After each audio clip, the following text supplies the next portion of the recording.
A better alternative.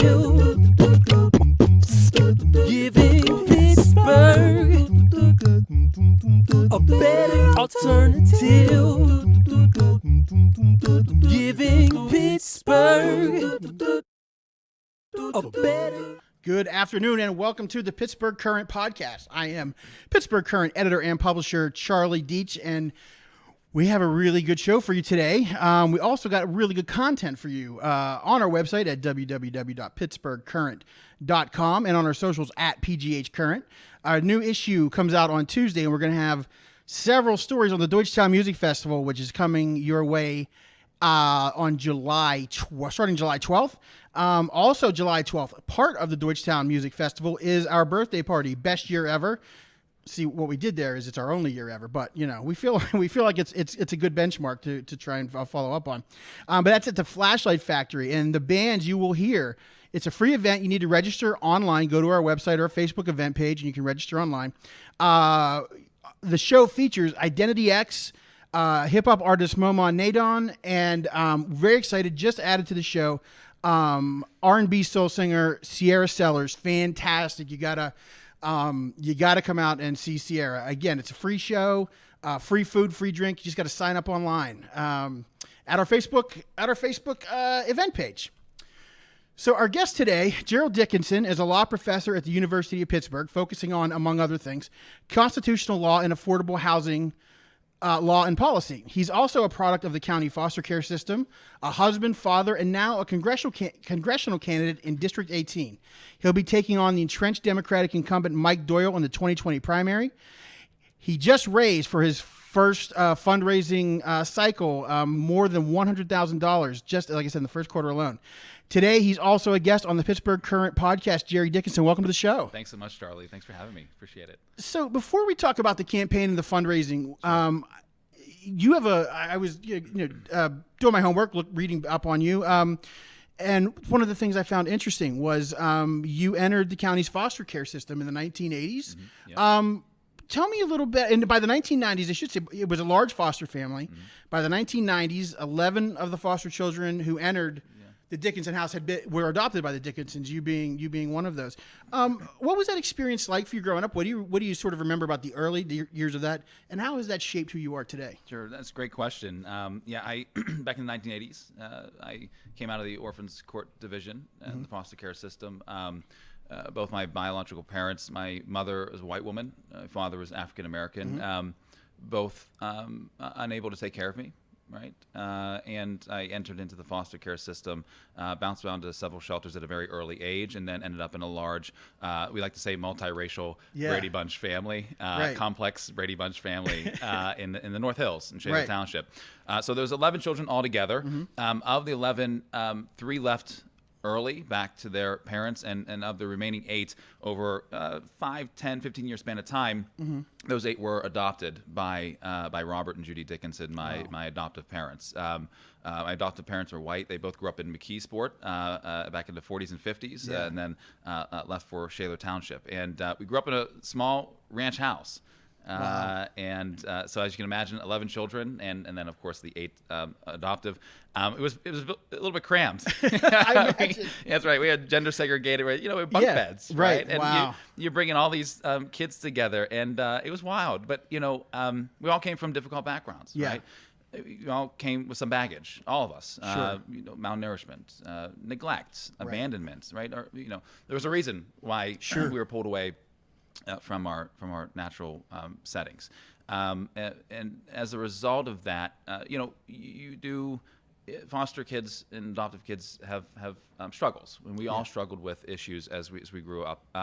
My adoptive parents, they are absolutely amazing people. To do what they did, they are in many ways the true public servants to put their life aside, and to help kids in need, and we were in need of a shelter, of a roof over our head, and they're amazing people. They're still alive. They still live in Shaler Township. Wow. If you had a chance to meet them, they are the most loving individuals Sure. and caring people. They are absolutely amazing, and in many ways, they saved my life. Yeah. Right. How old were you when you entered the foster system? It just within months, actually. Wow. I was in a rare circumstance, not so much rare, but I was never going to go back to my biological parents. Sure. So it was a swift termination of parental rights, Right. and heading into the foster care system. So I ended up at the home by January of 2000, January in the 1980s, and then of course from there stayed at the foster home, and so it was great. And back Yeah. in the 1980s, actually, the Pittsburgh Press Yes. wrote up a fascinating story about my parents' work in the foster care system. Roger Stewart, actually, was the writer at the time for the Pittsburgh Press, wrote up that fascinating spread, and it really gave context to the difficulties that a lot of us had, and the difficulties even my parents had in trying to provide for all the needs of the kids. But it was fascinating. As a result, you talk about how does this shape Sure. one's worldview. It fundamentally shapes my worldview and how I see the world, right? Largely because, we struggled. Significant number of my foster and adoptive brothers and sisters either ran away from the home at an early age or were forced out because of behavioral problems. And so throughout my childhood and adulthood, I've been intimately associated with and closely tied to issues of poverty, Yeah. right? Incarceration, addiction, the social welfare system, joblessness, homelessness. These are my family members who are affected by these problems and these issues, and so we are a resilient bunch. Right. Let's put it that way. We've been fighting our entire life to succeed. Yeah, on your website, something that caught my eye, which you said of your family, of your siblings, that you embody the social and economic soul of America. You explained that a little bit. Talk to me a little bit more about that. Is it? I assume as in all families, kids go different ways. They take different paths. Right. Is that when you have such a diverse family, that I assume that's what you mean, right? It's just the path you took and the. That's right. Yeah. The paths we took. I mean, look, we are a mixed bunch. We have lived in trailer parks. Yeah. We've received public housing subsidies. We've been waitresses and bartenders. Yeah. War veterans. We've been jitney drivers. Yeah. And those experiences amongst all of us, because we're so closely tied to each other. Sure. That allows us to peer into worlds that many other people may not be able to peer Right. into and understand and empathize with and have compassion for. Right. But also, you look at those issues, and they're permeating here in the 18th Congressional District. Right. But you look at those issues and you say, how can I change the world? Right. I see it happening right there. Yeah. It's my sister. Or it's my brother. Yeah. Incarceration, criminal justice system. That's my brothers, Yeah. right? White brother and a black brother who Right. have been affected by this system, right? And how can I change Yeah. that? What can I do to take that personal experience and then make change at the federal level, congressional level, right? Or You state level? said the word every time you said that, you said the word we. You didn't say he, you didn't say she, you said we. Yeah. It's almost like you sort of have that ingrained sort of am I my brother's keeper kind of a situation, like the bond that you have with your Yeah. siblings. No, this it is seems us. like it really just sort of like That's right. This Yeah, is us. exactly. This is a team effort, Yeah. right? And we lean on each other's shoulders. Yeah. I lean on my sister's shoulder, who's a cab driver. Yeah. And she leans on my shoulder, right? We see eye to eye Yeah. on issues, and we're there to support each other. That's extremely important for understanding what we're up against in this country, understanding the problems that are ongoing, Right. and then learning and knowing how to unite around those problems and solving them. And I think my family's circumstances are just a microcosm Yeah. of a lot of that. What made you decide to get into this race? I mean, Mike Doyle, I think we're looking at 25 years, give or take. Yeah. He's been in office. What made you decide to jump in this race at this time? Is running for public office something you always thought you'd do, or just a new sort of idea for you? This is not a reactionary campaign. This Yeah. is a project. Sure. It's been long thought out project of becoming a lawyer, right? A law professor, understanding the law, understanding social issues, being a public advocate, being a lawyer for the people, right? And then knowing that the next step is to take it to Washington, D.C. as a legislator, right, and take my personal experiences growing up in the environment I grew up in, Sure. but then the professional experiences as being a lawyer and a law professor, and then utilizing that skill set in Washington, D.C. to Right. make change. So this has been a long-term project. It's not just a reactionary campaign. Sure. Do you feel like the time, because we've experienced this, especially at the last two elections at the state level and even the county, the local level, we've experienced first-time candidates with a new message, with a new level of excitement for the jobs that have, again, we're not talking about, they beat, one-term incumbents. These are people who beat deeply entrenched candidates. Yep. Do you feel, did that help you sort of in your decision of, it sounds like it was a decision of when, not if. Did that help? Do you feel sort of a turning of the tides in that kind of thing? Absolutely. What's this campaign is about why we can't wait for change. Yeah. We can't wait any longer for change, right? We can't wait another 2 years or 4 years or 6 years. We're in uncharted territory in this country right now. Right. We have a constitutional crisis in Washington, D.C. We have our democratic institutions are being threatened. Our constitutional norms are being destroyed. The rule of law is being flouted by the president every day. And that's a crisis that we haven't dealt with for a long time as a country. So that's new. And then we have other crises at the ground level. We have a housing crisis. Right. Skyrocketing housing prices. People are being gentrified and displaced out of their neighborhood, out of their homes. They can't keep up with their rent. They can't save enough money to buy a home, right? That's unsustainable. We have a crisis of the criminal justice system. We have a system of mass incarceration instead of mass rehabilitation. Right. We are spending billions of dollars, federal and state tax dollars, to throw people behind bars and let them rot. We don't put resources into rehabbing them and reforming them. And of course, what happens when they get out, the recidivism rate is quite high, and they go right back in. Right. And that system is absolutely unsustainable. We have the minimum wage debate. Right? We can't wait. Again, this campaign's about why we can't wait for change. We can't wait 10, 15 years for $15 minimum wage. Right. We need it now, right? We need to have leaders who are on the front lines and legislators and congressmen and women who are pounding the pavement on these issues and saying, we have to do this now. Right? We need a pathway to a single-payer program.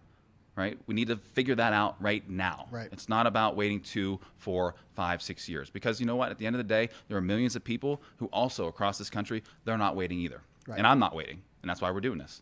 That's why we're moving forward. All right, there's a lot to unpack there, and I have it all in my notes. But one thing I want to get to, I had this at the end, but let's get to it first because I think it's very important. Because this is your wheelhouse, the constitutional crisis that you talked about. Yeah. How do you, as a professor of law, someone who has made it your sort of your mission to learn and teach the Constitution? First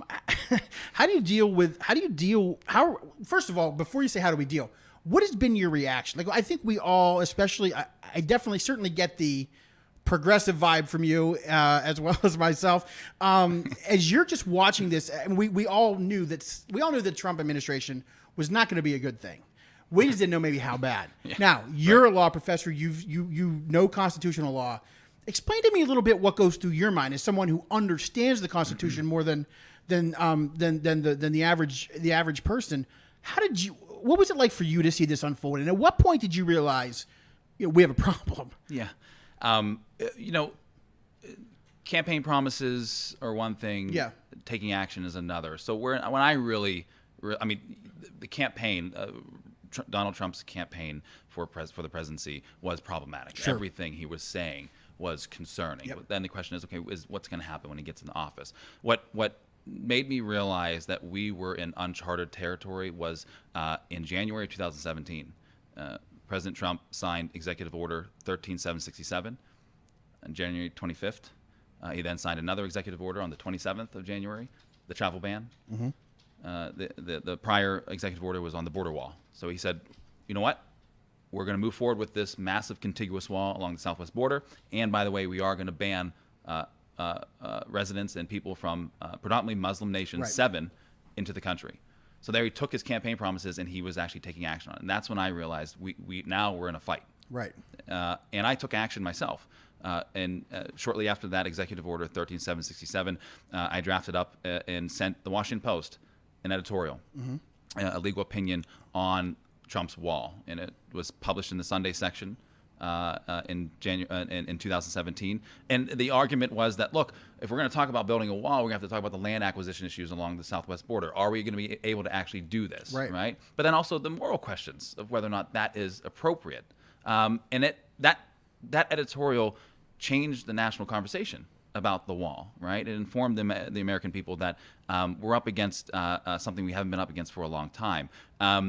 And from there, in a very unanticipated way, from there I got a phone call from Senator Claire McCaskill's office staff who wanted more information about this, and then invited me to submit testimony before the U.S. Senate Committee on Homeland Security and Governmental Affairs. And I did. I provided expert testimony and submitted to them. And so ever since then, I've just become this national leading expert on all different aspects of the Trump administration executive actions, whether it be the National Emergencies Act, which was recently declared back in February.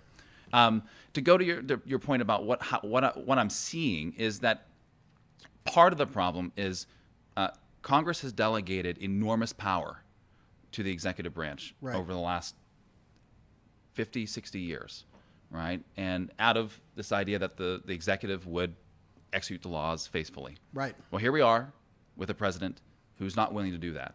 And he's going to take advantage of the powers that he now has. Right. And so while the decisions that are made by Trump are, I think, many times unconstitutional, we also have to look at members of Congress and see what they have been doing, but they haven't been doing, right, to fight this fight, and what they've done in the past to allow Trump to come in and do and take the actions he's taking.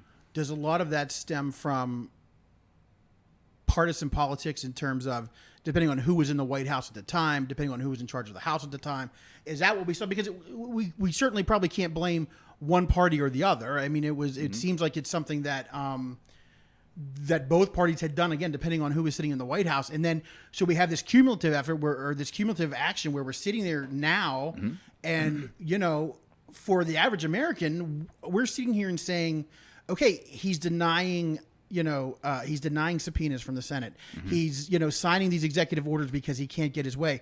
Where's our system of checks and balances that is supposed to take care of this? Yeah, that's right. I mean, look, you look back at the Obama administration, and Obama had a very similar problem. That is, he couldn't get, say, immigration policy through the legislative process. Couldn't get it through the House, get it through the Senate. So what did he do? Of course, well, he signed executive orders on DACA or DAPA, right? And he was able to do that because Congress delegated that power to him. And again, same situation here with Trump. Congress delegates broad sweeping authority for Trump to take certain actions. And he's going to utilize that because for the border wall, he can't get it through the legislative process. So what does he do? Declares a national emergency. And what's the problem with that law, of course? Well, Congress, it was a blank slate, right? They just kind of said, well, you can declare a national emergency. We're not going to tell you what is an emergency. Just go ahead and do it. Right. I often say this is the Nike president. Just do it. Like it just says this. Typical presidents will say, "Well, I don't know whether I should do this or not." He just says, "You know what? I'm just going to do it." Yeah. And that's not a good place for us to be right now with Donald Trump. There's no little voice that says, I can do it, but should I do it? There's just I want to do it, so I do it kind of a thing. That's right. So segues perfectly into the fact that you're running for Congress. So what can a congressperson do, and what would you plan to do to try? Is rolling back those powers, is that something that needs to happen, or changing the laws? Certainly rolling back some of those powers, tightening some of the statutory provisions that allow this broad authority for the president. Of course, that would be something that would be a top priority for me as a congressman, because this national emergencies declaration, for example, Trump has over 100 different statutes that he can trigger. By declaring national emergency, moving money around to the military, for example, right? That needs to be cleaned up and restricted in many ways. So yes, that is something I would be looking at as a congressman. But at the same time, too, just being a loud voice. Okay, we are in an era, as I mentioned, uncharted territory, where it is simply not good enough just to vote the right way. It's not good enough to be a party foot soldier. It's not good enough to just vote the party line. You have to be on the front lines, pounding the pavement in Washington, D.C. on these issues that matter. And as a congressman, that's what I would do. We are in a safe blue district. Yep. America should know the name of the representative from the 18th Congressional District. It must be the loudest voice. Yeah. We know the Maxine Waters of the world, the Barbara Lees, they are the loudest voices because they're in safe blue districts and they use the bully pulpit, and that's what we need in this district for our representatives. Yeah, so that's what I was going to ask you. So let's talk a little bit about, and I was actually not as eloquent as you said, but that sort of was what I was going to ask was, I assume that that's what you meant when we talk about, when you kind of generically talked about representatives not doing what they can. I assume on some level, at least, we're talking about Mike Doyle. Is it, and you know, I haven't done any research, so I don't want to throw, you probably have, I'm sure Darren has. I don't want to throw out too much, too many assumptions, but certainly he is a safe party vote for the party leadership. In fact, when there was a movement to perhaps change, in my opinion, you know, I'm not a right-wing Nancy Pelosi hater, but I felt like, hey, this was a time that maybe we show the American public that, you know, we hear you. So let's go ahead and change that leadership. Let's do something different. Yep. And it didn't happen. You do have these long-term incumbents who they're so entrenched and they're so sort of tangled with the partisan politics. Is that something that you see from Mike Doyle? You know, look, this is what the people want. Yeah, right. I mean, this campaign is about the people, and we'll get into talking about the individual contributions that we're receiving. And this is what the people want. They want institutional change. They want leaders in Congress who are going not to necessarily just vote the right way, but actually go beyond that and say, I've got new innovative ideas, by the way, creative ideas. Let's push the envelope on this now. And as I mentioned, again, this is a campaign about why we can't wait for change. Let's do this now instead of waiting. And unfortunately, in the world of Washington, D.C., you know, the longer you're there, the more entrenched you will become. Yeah. And that is just that is the name of the game. That's business as usual, but that shouldn't be business as usual, right? That's where we're going to change that. Yeah, exactly. And so I think, you know, that's where we need to have our mindset in going into this congressional race. That it's generational change, 21st century leader who's willing to fight this fight. And that's what we're up against, a fight. This is going to be a long-term fight. This isn't like 4 years from now it's all going to be over and things are going to be just fine. No. This is a generational fight. I want to make sure that this country is a better place for my daughter, for my wife, for my siblings, for my family. And you've got to have someone there who understands and has felt the pain and then also can do something to fix that as well. So you mentioned the fundraising. That's something we obviously want to talk about. This is your first fundraising cycle, and you've raised more than $100,000. Where did that money come from? Where were you out seeking those donations, and where did you see the bulk of your support coming from? People First campaign. Yeah. Individual contributions. Right. We're knocking on doors, making phone calls, telling our story. Our story about change, our story about how we're up against a constitutional crisis, a story about the housing crisis, a story about the healthcare crisis. And people are gravitating towards that. Yeah. And they're saying, you're right. I want to be a part of the solution by giving my money, individual contributions to the campaign instead of, say, corporate PACs or industry PACs or institutions that are influencing the political process. And it's on the Democratic side and the Republican side. We know this, right? And so that is where we're looking at to continue on this movement. I mean, that's what this is. It's a movement. It's obvious with the numbers. People are saying time for change. Yeah. Have you developed a policy on where you'll take money from? So where do you stand on PAC money and the different kinds of donors that are out there? Have you no corporate PAC money? We've received corporate PACs have sent us money, and we've sent it right back.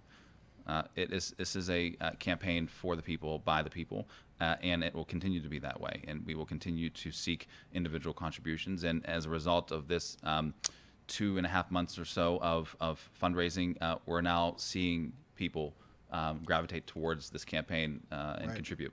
Is there? I mean, it always stinks that elections don't necessarily come down to money, but certainly money, unfortunately, is a very big part of running for office. Yeah. Do you guys have a number in mind that you're going to need to raise in order to take on again somebody? And I have to say I didn't look at Congressman Doyle's current war chest or whatever. I didn't have that number in front of me, but it's ample from the last time I checked. So is there a number for you? Is there like a realistic number for you that you need to get to in order to make this, to get the word out? Yeah. That's unanswered really at the end of the day. Yeah. We're going to see with the people. I mean, the way things are going now, it could be, we can multiply this by 5 or 6 or 7. Right. And that's the kind of energy we're seeing from this process. Especially when the money comes from individual donors. Yeah. It has to be you have to be heartened by the fact that these are individuals who say, hey, you know what, we're listening to you, we hear what you're saying.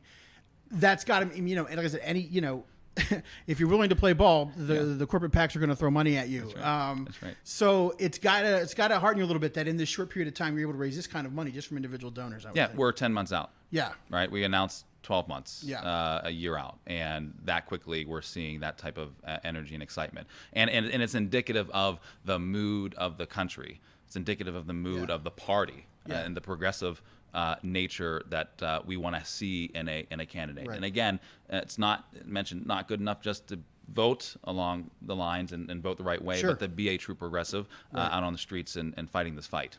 Do you think it's you kind of mentioned this earlier, you talked about Maxine Waters.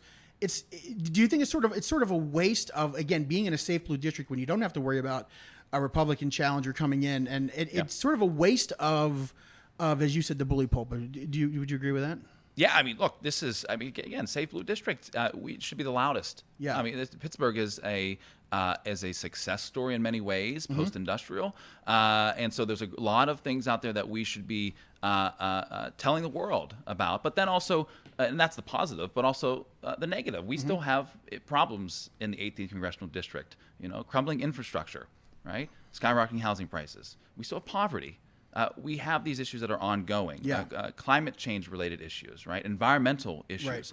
And so what we can do is not only fix those problems by having a energetic, loud leader, but then we can also tell the world and the rest of the country that we're going to lead on these issues as well. So that was actually my next question, was to talk about specifically the issues of the 18th district. In my mind, from covering the district for years, affordable housing, I don't know if it's number one, but affordable housing is a major crisis in this city, especially. It's around the country, but in this city, affordable housing is a major problem. Yeah, it is. Talk to me a little bit about, you've done some work on this front already. Sure. Talk to me a little bit about what you've done, and talk to me a little bit about what the core issue is here. Sure. I've over a decade now of doing housing advocacy. I got my start doing this on a Fulbright scholarship in Johannesburg, South Africa. I worked alongside South African attorneys representing squatters in eviction proceedings in the inner city slums of Joburg for about a year and a half. And that experience showed me, from an international standpoint, what dilapidated housing and not having access to affordable housing can be a problem. And I came back to the United States. I also represented indigent tenants in eviction proceedings in Harlem, New York. And then I also did the same thing here in Pittsburgh. I started the Housing Rights Project at Reed Smith, at the law firm Reed Smith, which is a program where attorneys represent poor tenants in eviction proceedings. And now, as a law professor, I actually represent a community group in the Hill District. And we created one of the first community land trust in an African-American neighborhood, which preserves affordable housing in perpetuity for extended periods of time. So with that being said, with having that background experience and understanding these issues, what I do see here is the problem of rising rents and land values, right? And that in some ways can be good to help put unproductive property back to use, but we have the problem of displacement. We have the problem of gentrification. The fabric of communities are being pulled away because families have to move out. We see it in East Liberty. We see it in other neighborhoods throughout the 18th Congressional District. And we've got to figure out ways to stem that tide because we're not going to be the cohesive, inclusive Pittsburgh that we've always been if we allow this to continue to happen. So at this point, there's no reversing. I can't because again, we're talking about what happened, what started in the Hill District with the arena, the Civic Arena at that time, and so. How do we come? What's kind of the first step in creating these opportunities? I mean, so obviously we've got a lot of land that we know is unfortunate. Developers want it because they can make a bunch off it. And when the prices were really low and the stock was or the housing stock was degrading, they got in early and bought often. Sure. So how do we sort of at least make gains, if not again? Reverse this? How do we make gains in affordable housing in a city? Yeah. Well, I mean, there's local and state policies that can be implemented, but also from the federal level. Yeah. And that's where I'm coming from as someone who wants to be in Congress. And so what I would do, there'd be a grand housing bargain that I would bring to the House floor immediately, January 2021, right? And this would be a massive bill that would appropriate perhaps billions of dollars to cities and suburban and rural areas to fight this problem of gentrification, displacement, and lack of affordable housing. This would include things like incentives for local municipalities to loosen their land use restrictions. Right. That's one of the problems of affordable housing in this country, is that at the local level, there are too many restrictions, density restrictions on building. Okay, that's one of the problems. So from the federal level, again, being a loud voice and someone who can push the envelope, incentives would be useful. The other thing here to think about is renter refundable tax credits. There's fundamentally no reason why a homeowner gets some type of rebate, tax subsidies, whatever it may be at the end of the year on their tax returns, and renters don't, right? The idea of the American dream is now, it's very much a dream. Right, exactly. Right? Exactly. So families can't save enough money to actually purchase a home. So the question then becomes, if you're paying over 30% or 40% of your household annual income on rent, that's a significant portion. And millions of Americans are doing that. Thousands here in the 18th Congressional District are doing that, paying that much money. Then you should get something back at the end of the year. Right? There'll be a calculation for that. You get a renter refundable tax credit. It's ideas like this from the federal level that would help to stave off some of these problems and also lift people out of poverty as well. So there's all kinds of innovative ways, and we could go on a policy discussion for days, and I'll save you. I'll save you from the nerdy talk. But these are the things that we need to be thinking about and fighting for in Congress. And these, I mean, I think the most. I don't want to say despicable. I'll say despicable. I'm a columnist. I can say despicable. Yeah. There's an inherent racist and classist discrimination that's going on with these kinds of policies. Because if we're saying that homeowners, not home renters, should have these kinds of opportunities, and it's also I mean, we know we're talking. We know the lower income folks that we're talking about in these situations, and so these policies that have kind of been allowed to exist for too long. I mean, it's just and everyone wants to God forbid you mention racism because people go, oh no, it's not racist. It's just it's the way it's always been, which is racist. So how do you fight that? How do you go against that? Because that's going to be something that. I have no tact. So how do you walk into something like this and tactfully sort of fight for something like this? Well, look, it's understanding the history. I teach an upper level course on land, race, and property rights, and we talk about the history of the Hill District urban renewal. And we talk about the history of the East Liberty urban renewal as well. You've got to identify, own up to, and acknowledge that racist and classist those policies, and figure out ways to not repeat those same mistakes. And in some cases, we've seen some of those same mistakes being made, not just in the city of Pittsburgh, but also in other major cities around the country. But it's being able to navigate that conversation with the players, as well, the developer industry, the building association industry, and have those conversations and say, look, at the end of the day, when you're building market rate high-rise buildings all throughout the city of Pittsburgh and other major cities, there is a social obligation to be able to provide X number of below market units for the poor working class who otherwise would not be able to live in those areas. And there are policies throughout the United States that are now starting to come up that actually do mandate some form of below market rent, below market units. But we need more of that, and we need someone in Congress who's willing to push the envelope on those issues. Yeah, and what we see happen, and has happened in middle to lower class African American neighborhoods and other ethnicities. You would never see that happen to a middle class white neighborhood. No one would decide in a middle class white neighborhood, you know what, we want to bring Tony Bennett to town. We need a big arena. Let's put it right in the middle of Shadyside. That's never going to happen. And so, it's years and years. And that's why I respect what you're trying to do, because it's years and years and years of decades. Bad decisions. Yeah. Look, I have a sister who spent years in public housing, who lost her subsidy and was subject to the private market, rental market. And difficult to find affordable housing, right? I mean, I see it. I know what it's like. I've assisted her, helped her move to find an affordable place. Right. And so it's right here. It's happening in this district. And if you haven't felt it, you haven't seen it, and haven't been affected by it, it's hard to figure out, okay, well, how do we actually fix this problem? And so, I'm thinking about that.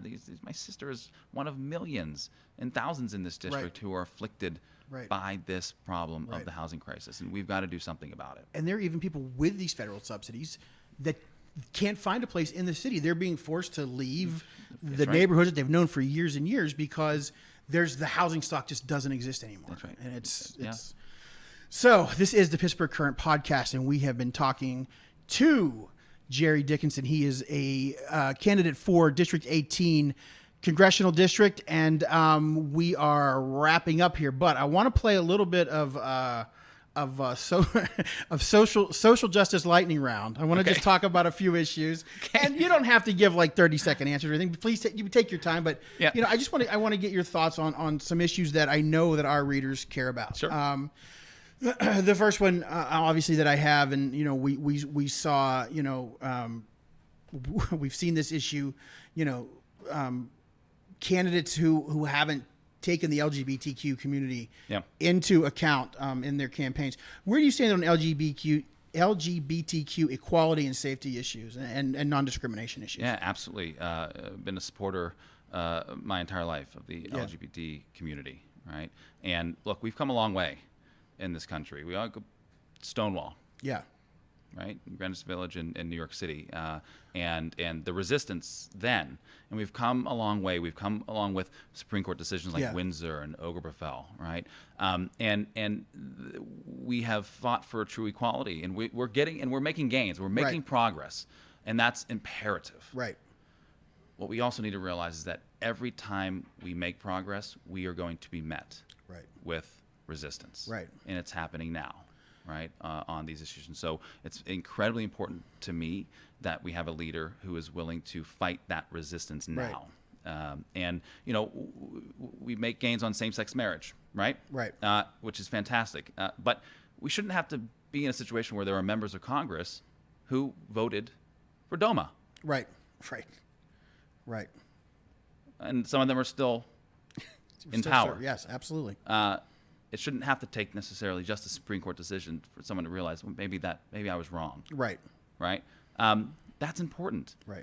We need someone who's already ahead of the game, who's already the progressive on those issues. And they're still permeating. For example, look at the Fair Housing Act at the federal level. Yeah. Still does not expressly prohibit discrimination against sexual orientation and gender identity. Right. Look at Title VII. Still doesn't do that. I mean, now, of course, our federal courts are interpreting some of those words, say familial status or sex, to show that there is some restraints on this. But that is what members of Congress need to be on the front line saying, let's change this law now because it needs to be done. Right? That's true equality, and that's true advocacy on those issues. It seems like the fact that we yet don't have a non-discrimination policy against LGBTQ citizens, it's mind-boggling to me. I mean, you can get married. A couple can get married on Saturday, put a wedding picture on their desk on Monday, and be fired.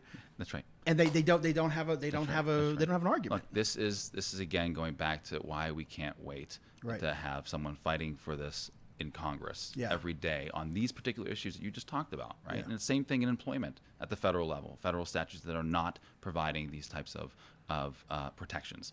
Right. And it's at the local level here as well. Look, the transgender community, we have recently in Pennsylvania, a name change law that violates the privacy of transgender who want to get their name changed, right? And of course, by being in that situation, you're forced to disclose your identity, right, to police officers who may be harassing you, right, or other individuals, right? These things. So we have a ways to go, and I think it's important to realize that and say, I'm going to fight that fight to the end and fight this resistance, and also continue to make progress on the issues that matter. I realize my lightning round isn't very lightning, so let's go Sorry. to the next. No, that's my fault. Listen, it's my fault. No, it's fine. It's fine. Women's reproductive health. That's again, we're talking about assaults on very basic rights of who's in control of someone else's body. Absolutely. Yeah. This is 5-4 Supreme Court decision. Yeah. I teach these cases to students, and start to think about 40, 50 years of precedent possibly being overturned, and it is absolutely frightening. Yeah. This is again where we make progress, but then we're met with massive resistance. The Hyde Amendment. Yeah. I have never supported the Hyde Amendment. The very idea that you are going to prohibit federal funding for abortion at the local and state level. Who is that going to affect? Low-income mothers, Right. low-income women, African-American women. Those are the policies that have been put in place and have been voted on over and over and over again by members of Congress, and we can't have it anymore. Right? It's amendments like that have to end. Right. Immigration, we talked a little bit about. I like I said, somebody like yourself, who this is what you're doing. I can't imagine the frustration that you feel over what's going on with our immigration policy, and then again, the border wall. I'd be at the border right now. Yeah, right. I was in Congress. I'd be down at the border right now. Absolutely. There's no excuse. Right. Figuring out what the hell's going on. Right. This is. Many of the immigration issues that we're dealing with today are problems that are being caused by the Trump administration, right? We have a situation where the president is conjuring up emergencies that aren't really emergencies. Now, do we have many migrants coming to the United States at the port of entries? Yes, we do. We do. But it's on the Trump administration to have humane policies in place, humane members of the administration who are making decisions for the welfare of those families. This is children. These are mothers. Yeah. Like I'm a father. Yeah. I have a 19-month-old daughter. Right. This is unacceptable. And so on the immigration side of things, again, this is a long-term battle. Yeah. And it's along the border. Right, it's the travel ban, it's the border wall, it's all these different issues that are ongoing, and I'm sick of seeing this happen over and over again with the Trump administration, and I would of course be that loud voice in Congress to make change on immigration.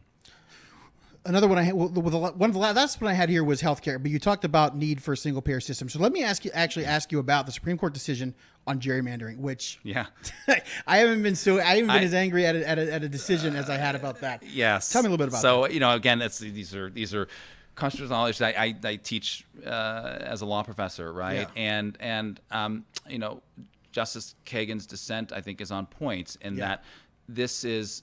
The long-term precedent is that's the political question, and that should be left to the legislatures. Well, guess what? You leave it to the legislatures, then you have violations of people's right to vote in many ways.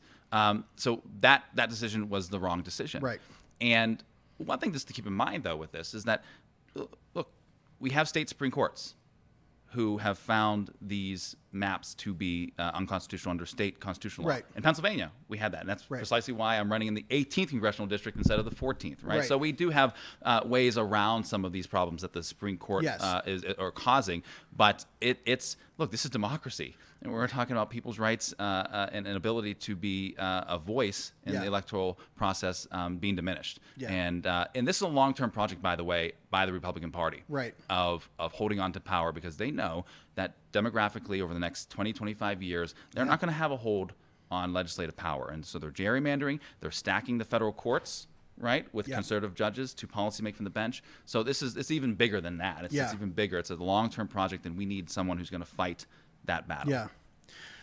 I before the change, I lived in a congressional district that stretched from the Ohio border to Johnstown. That was my congressional district. It never made sense. You know, it's right. No, it does not. It absolutely does not make sense. And it's obvious that the Republicans are playing a game, a long-term game. Yeah. Hold on to power. Jerry Dickinson, as we close out, I just want to ask you here. So I assume you've got a mapped out process here. What's next for you in terms of this campaign? What's next on the agenda for you? Look, we're having fun right now. We've got a progressive crowd, a progressive campaign team who are excited about the progress we've already made. And look, we're heading into the summer months now, but we're going to be pivoting to the communities, right? We've been already in the communities having conversations with the voters, right, and understanding what the issues are, and that I think is imperative for a congressman or congresswoman is to be able to listen. To go into the community, sit down, and have that conversation about what is it that you want to see change for. And we're doing that already, and we'll continue to do that as we head into the summertime and then into the fall. And then it's full steam ahead. It's gonna, we got 10 months to go. Yeah, it's gonna fly. I think it is gonna fly. This is an extremely serious campaign, and we're looking forward to. Jerry Dickinson, I hope you'll come back throughout the campaign and visit with us. And I like to give, we have a wide range of voters out there, so I like to give all the pertinent information. For my English major nerd friends, your wife's name is Emily Dickinson. Emily Dickinson. That's right. I mean, you gotta. Like I said, I do my deep research, and so Emily Dickinson. That's right. We have my daughter's Aria, Aria. We have a dog named Denzel. And I'm Randall from This Is Us. So we have quite the characters of the team. My wife she's great. She's a teacher for the deaf. Yes. And she's an amazing, so smart, intelligent. And she's also someone like myself. Yeah. She's an educator, but she's compassionate and she's passionate about changing the lives of others. And she's really a special person. She's part of this campaign as well, which is fantastic. So.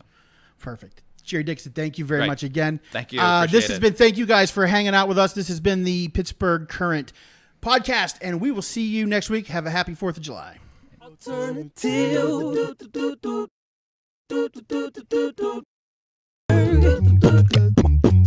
A better alternative, giving Pittsburgh a better alternative, giving Pittsburgh a better alternative.